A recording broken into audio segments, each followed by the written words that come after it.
Brigitte Lahaie, Sud Radio, le sexe au conseil.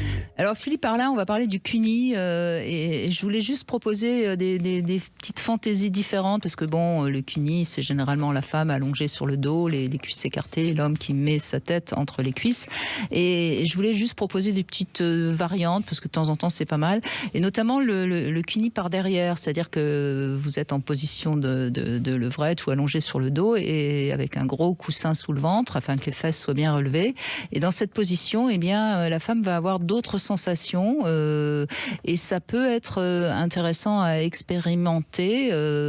Alors dans la position de la levrette, moi je trouve que c'est pas mal parce qu'à la fois elle ne voit rien, elle peut laisser fonctionner son érotisme imaginaire et puis il y a aussi la possibilité de caresser bien les fesses qui sont quand même particulièrement sensibles, la zone des reins, etc., etc.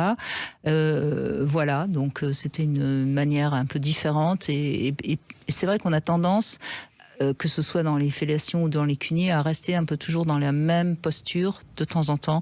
Un peu de changement, ça provoque quelque chose d'intéressant. Et le changement à la fois du regard pour celui qui fait et à la fois de la position, effectivement, comment on se sent en vulnérabilité ou pas par rapport à une position, c'est toujours intéressant d'interroger ça. Pour certaines femmes, par exemple, la position de la levrette est difficile parce qu'elle rend vulnérable. Bien sûr. Donc peut-être que ça peut être intéressant de justement se réconcilier avec une levrette en n'ayant pas de pénétration à ce moment-là, mais juste un cuni. Donc c'est toujours intéressant de revisiter une position en revisitant les pratiques qu'on y fait. Voilà, et puis il y a aussi un accès parfois à l'anus qui peut être intéressant lors du cuni.